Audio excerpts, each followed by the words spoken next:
Ei, gente, tudo bom com vocês? Meu nome é Adalma, esse é o Gira Trinco. Sejam bem-vindas, sejam bem-vindos. Hoje a gente vai falar sobre o livro O Adversário, do Emmanuel Carrère. Esse livro que é de 2026, da editora Alfaguara, tradução da Mariana Delfine. Ele é originalmente do ano 2000. Esse livro foi um dos primeiros do milênio, publicado em janeiro de 2000. Esse livro aqui não é a primeira vez que ele está chegando no Brasil, mas já está causando um burburinho de novo, já está tendo uma certa fama, um certo sucesso. Ele já esgotou a primeira impressão, já está sendo reimpresso, e ele foi o livro do mês do Genipapo Literário, livro de abril.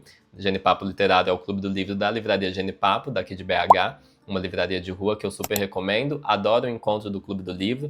Fica a recomendação para vocês desse clube. E o próximo livro vai ser o Nada Nasce ao Luar, da Torborg Nedreias, uma autora norueguesa, que dizem que é fantástico o livro. Eu tenho adorado literatura da Escandinávia ali, Dinamarca, Noruega. Eu acho eles muito bons, Suécia também. Então, fica essa recomendação. Quem quiser participar do clube, é só ler o livro e ir lá. Vai conferir lá no Instagram da Genipapo para ver a data certinho. E ok, vamos falar do adversário finalmente. Qual que é a história aqui, qual é o resumo do caso? A gente tem o protagonista, que é o Jean-Claude Roman, esse querido que trabalha... Querido não, já adianto que eu não quero nem chamar ele de querido. Ele trabalha como médico na OMS.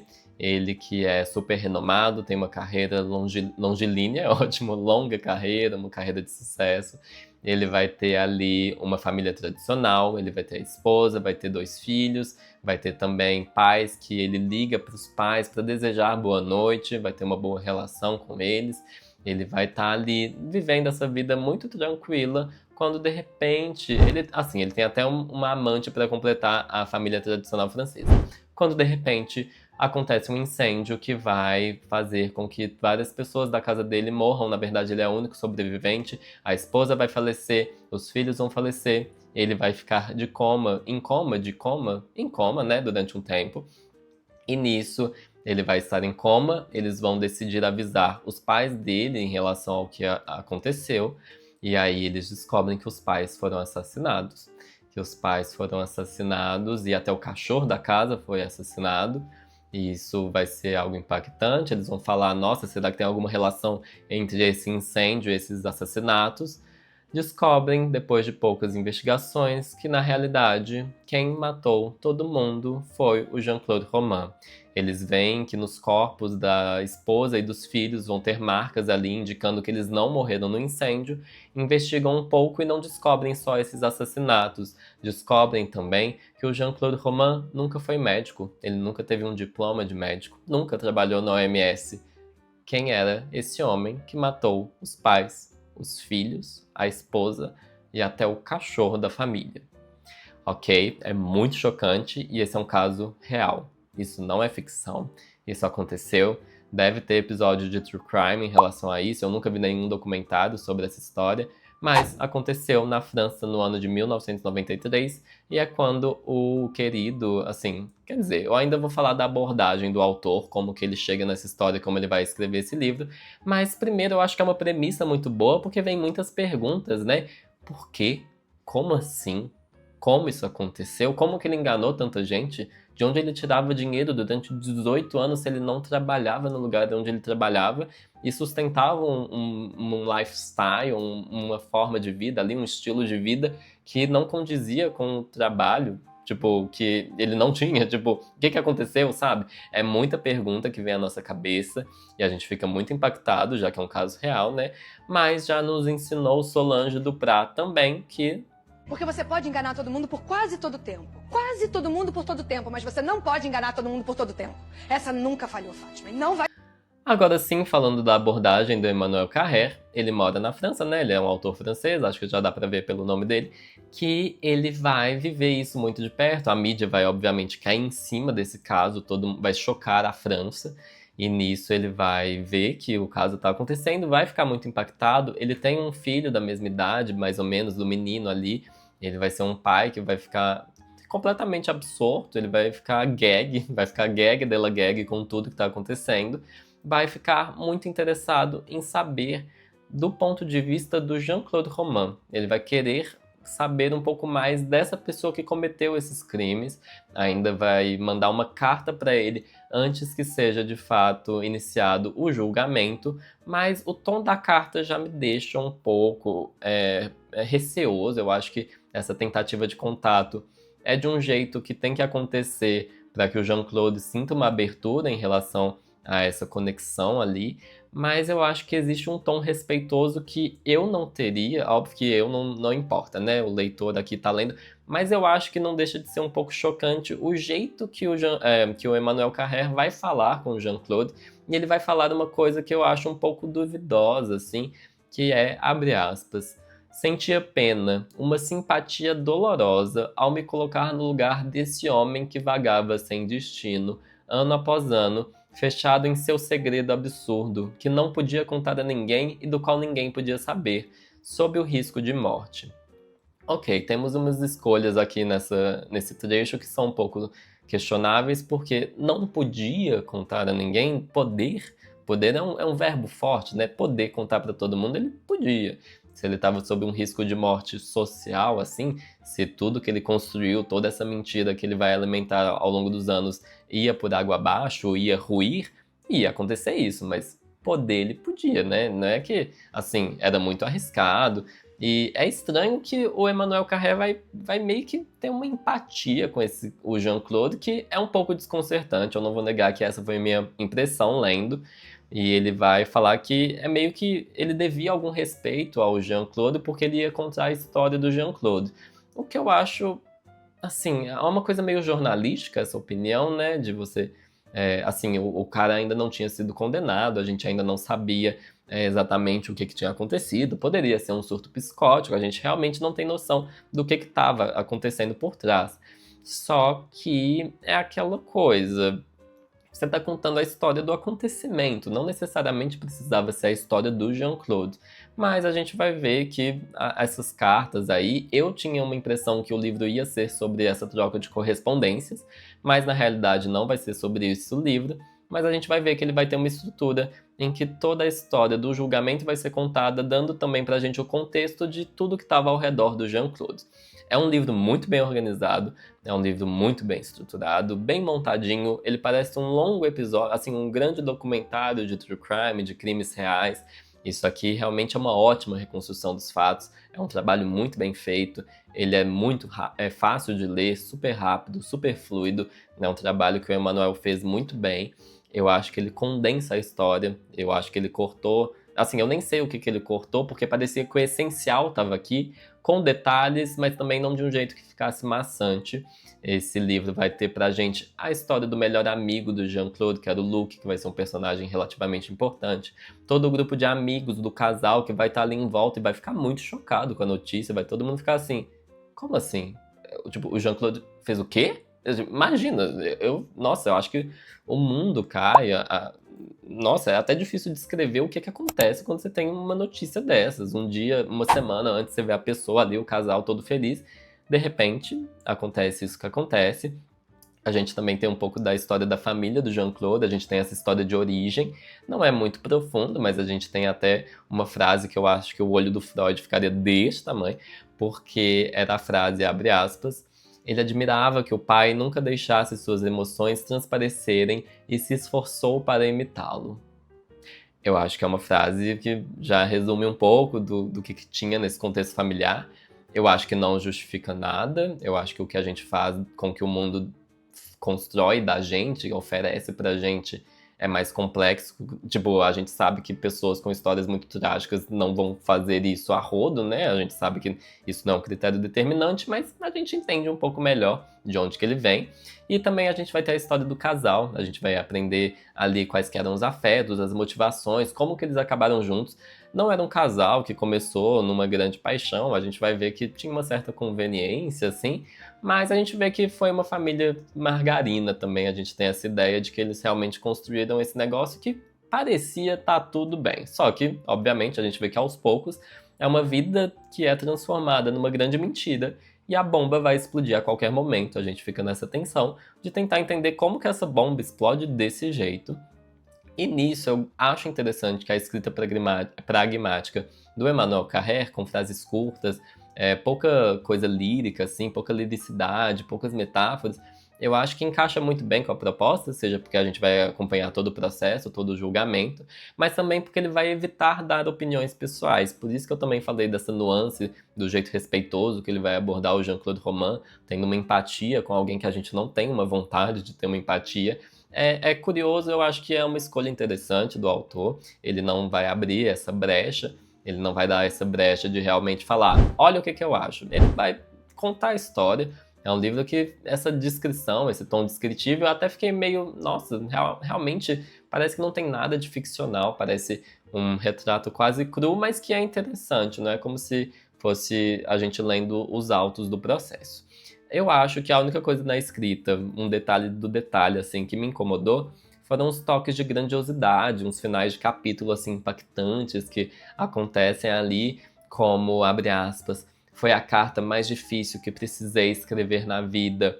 Ou também, abre aspas, eu estava começando a me sentir vivo. Umas coisas que eu fico, tá, Emmanuel Carré, parabéns. Eu não sei se, assim, é a carta mais difícil que você escreveu na vida. O homem nem podia responder, o conteúdo da carta nem era lá tão revelador. Eu não sei se, sei lá, se eu senti tanto esses impactos que ele tentava colocar nos final de capítulo.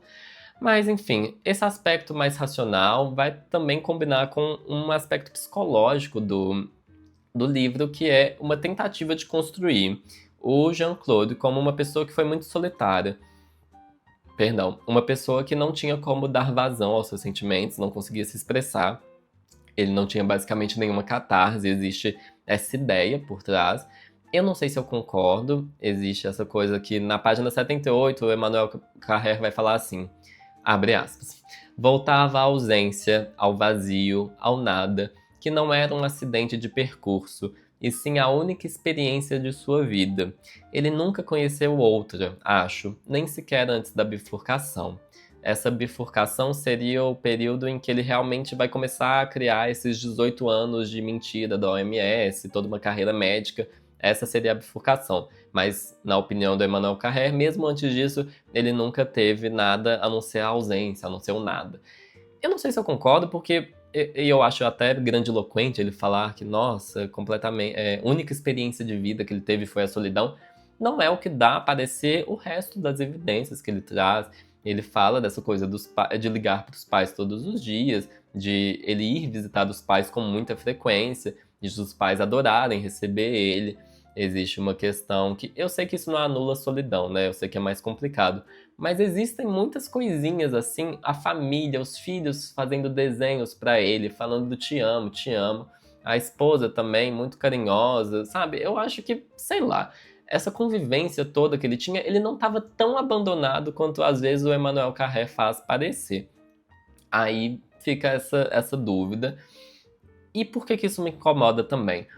Porque o livro vai colocar a violência como algo que se manifesta nele, como algo que realmente brota de dentro dele e que vai meio que controlar ele. Ele vai ser quase uma marionete ali dessa violência. Eu fico assim, gente, uma entidade diabólica, eu não sei se possuiu ele, eu não acho que ele merece essa leitura.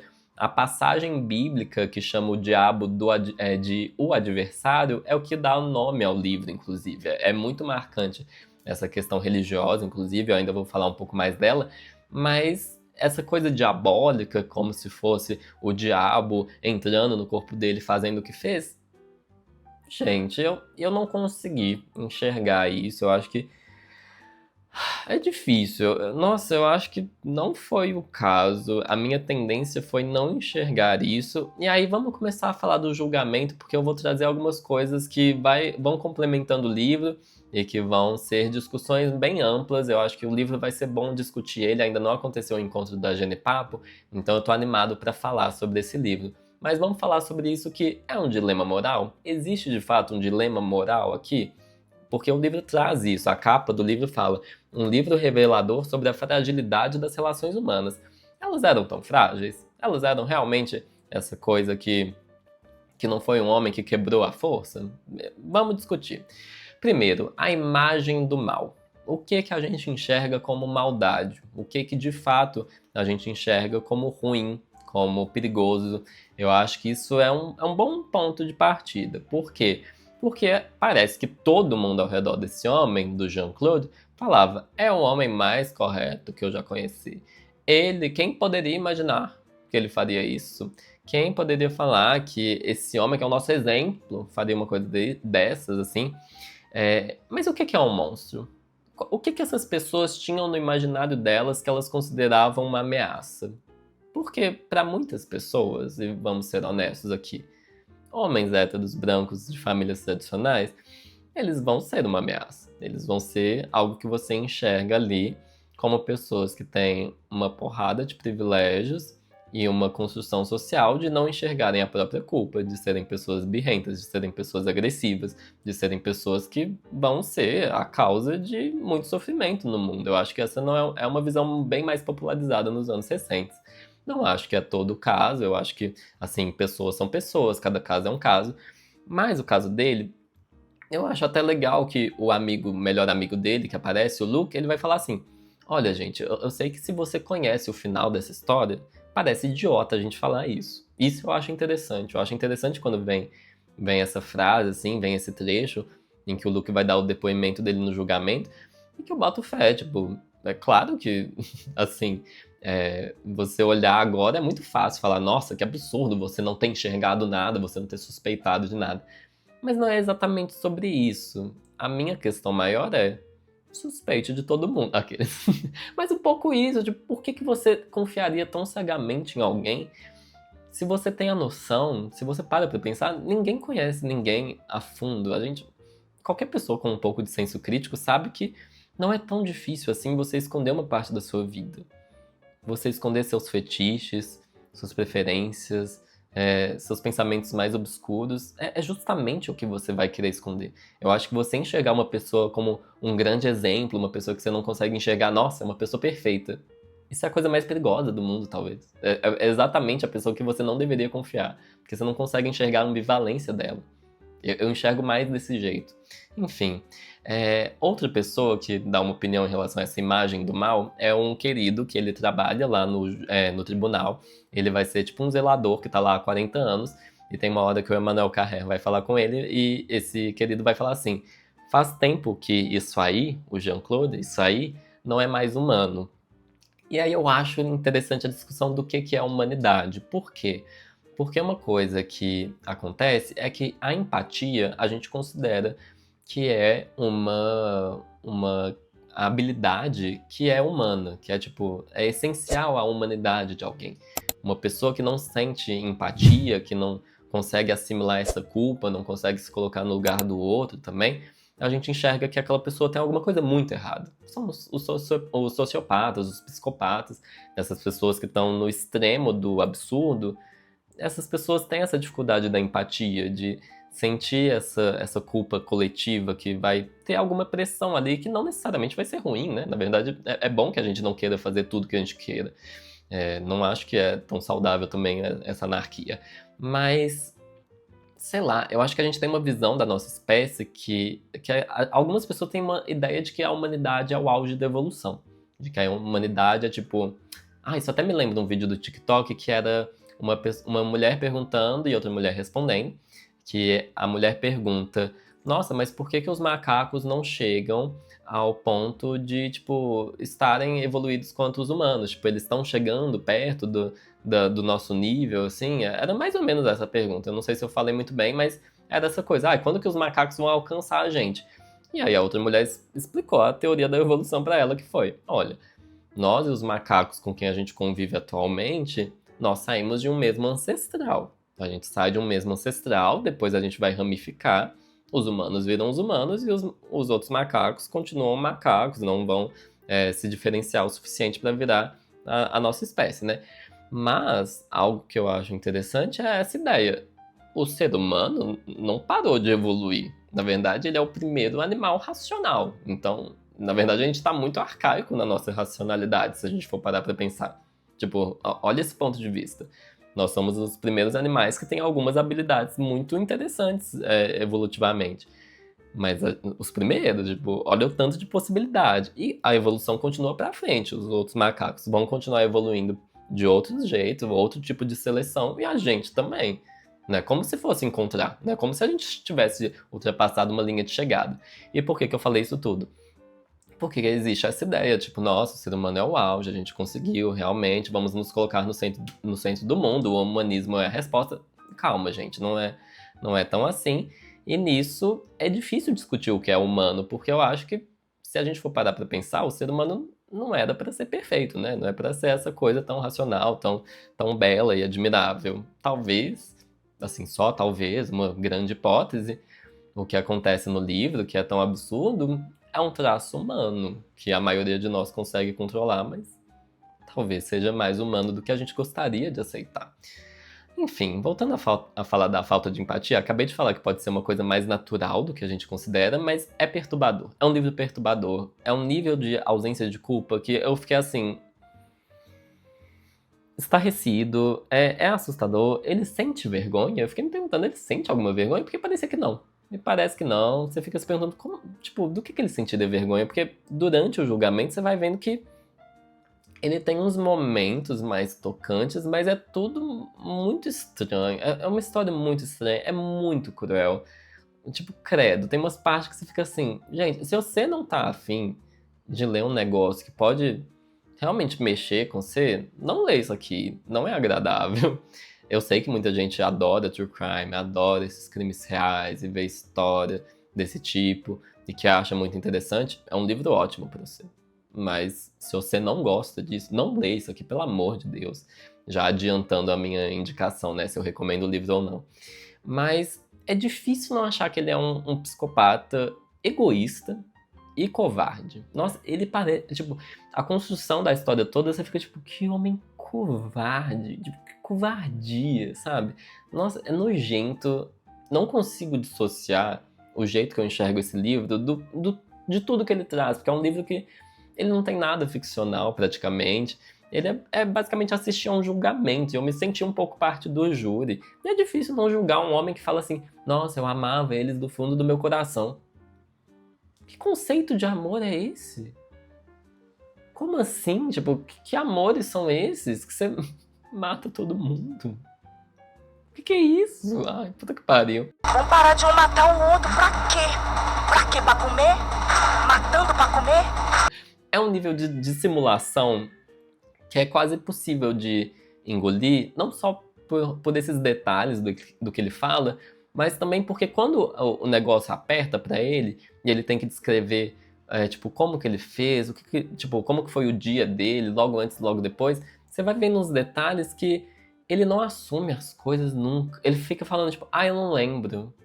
Essa imagem não tem na minha cabeça, não tem essa memória, não. Aí eu fico, que bom. Que conveniente. Que engraçado. Nossa, vai se fuder. Nossa, deu muita vontade de precisar soltar algumas mãos, porque além dele não lembrar as coisas, a gente tem que lembrar algo que tava faltando falar nessa resenha. Ele mentiu durante 18 anos sobre quem ele era, né? E a gente precisa falar um pouco sobre mitomania, mas eu vou até tomar uma água e respirar um pouco. Vamos lá.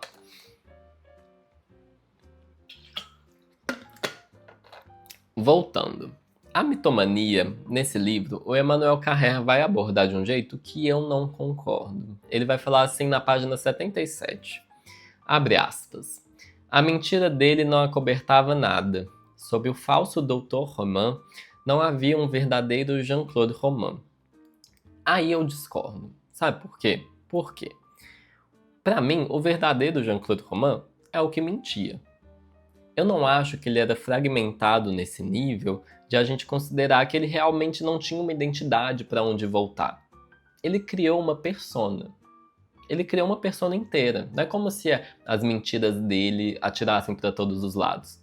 Ele criou uma vida. Ele criou uma rotina, sabe? Não é Assim, eu não sei, eu não sou especialista em mitomania, mas eu fiquei me perguntando, as mentiras desse povo escolheriam tão bem assim? Tipo, não é um pouco conveniente que a mentira dele seja uma carreira inteira de sucesso, em que ele trabalha na OMS?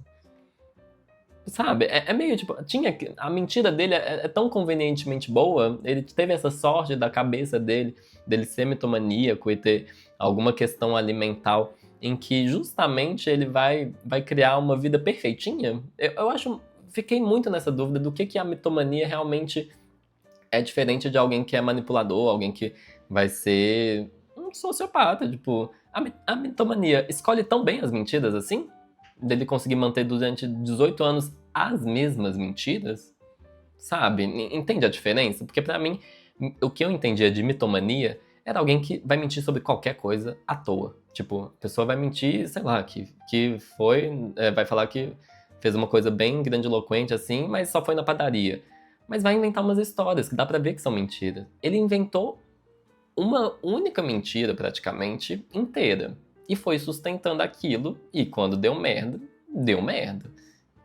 E assim, é isso. Essa ausência do eu, dessa identidade do mitomaníaco em questão, me é muito fraca. Tipo, ele não atirava pra todo lado, ele não contava mentira em relação a tudo. Ele tinha um projeto decentemente estruturado de quem ele fingia ser. Então, é tão mitomaníaco assim? Isso é uma mitomania? Enfim. E a resposta dele a isso vai irritando. É muito irritante, porque ele vai respondendo as coisas no julgamento e ele vai inventando coisa. Nisso, na hora de ter que se justificar, ele não consegue se justificar. E uma história que resume bem, que eu adorei, que tem na página 84, é a história do caldeirão, do homem do caldeirão, que é assim, sobre o caso. Vamos lá, abre aspas. Diante da evidência, ele se defendeu como aquele homem que pegou um caldeirão emprestado, numa história que Freud adorava. O dono do caldeirão o acusa de ter devolvido o caldeirão com um furo. E ele argumenta que, em primeiro lugar, o caldeirão não estava furado quando ele devolveu. Depois, ele argumenta que o caldeirão já estava furado quando ele pegou emprestado. E por último, ele fala que ele nunca pegou o caldeirão emprestado de ninguém. Ou seja, essa é a minha impressão do Jean-Claude Roman. Ele não sustenta nada. Ele não sustenta nada. Tipo, é bizarro. É bizarro como ele não sustenta nenhum BO. Ele não assume nenhuma culpa. Em momento nenhum. E aí, isso que fica muito estranho. É muito estranho. E chega o fim do julgamento. Assim, chega o fim do julgamento, ele é condenado, a gente finalmente tem uma resolução ali, a gente se horroriza. E fica uma dúvida, que eu acho que é uma dúvida que eu vi algumas pessoas, algumas críticas do livro, algumas pessoas no Goodreads, no Scooby, assim. Uma dúvida real. O Jean-Claude Roman, ele é uma pessoa tão interessante assim pra merecer um livro desse? Por quê? Ele justifica esse livro? Ele é motivação suficiente? Por quê? Porque, na minha cabeça, eu acho que é um ponto de vista, é uma suposição válida, eu diria. O Emmanuel Carrère parece que ele se depara com essa história e imagina que ele vai ter contato ali com um grande gênio do mal, uma pessoa que vai ser realmente uma mente muito interessante de se analisar. Mas enquanto a gente acompanha, o julgamento é muito reto. Ele vai perder muitas camadas por causa do jeito que o Jean-Claude responde às coisas. Dá pra ver que o Jean-Claude realmente ele é muito cinza, assim, ele é muito sem graça, o que cria uma outra camada sobre a pessoa ser apática nesse nível e tal. Só que fica essa dúvida, nossa, será que o Emmanuel Carrère se impactou, chocou com o caso e tal, ficou gag, mas depois viu que não era tão interessante? O Emmanuel Carrère demorou muitos anos para escrever esse livro porque ele meio que perdeu um pouco a vontade e deu essa ideia para quem lê. Será que realmente ele viu que não foi lá essas coisas, a resolução? A gente fica com essa ideia, nossa, uma grande mente maligna, uma pessoa perigosa. A gente vê que o homem não sustenta nada, ele parece um grande merda, assim. É muito... É de um cinismo tão absurdo, porque o Jean-Claude ele fala da história como se fosse uma grande tragédia familiar. Mano, uma tragédia familiar é outra coisa. O que você fez, você não tem direito de chamar de uma tragédia familiar. Uma tragédia parece que alguma outra coisa veio e fez. Foi você que fez. E ele... bizarro, é um caso bizarro. Eu acho interessante quando ele vai pra prisão. Eu acho que tem ali um ponto de vista um pouco mais curioso, que ele é uma personalidade ali na prisão, que ele é meio apaziguador, ele é uma pessoa que vai estudar muito dentro da prisão. Ele vira um cristão fervoroso, que eu acho que tem aí uma camada bem... É meio difícil de engolir, porque começa a vir aquela coisa do perdão, existe toda uma conversa sobre ser perdoado. Ele fala algo do tipo, perdão por não ter conseguido suportar a ideia de fazer vocês sofrerem, falando em relação à família.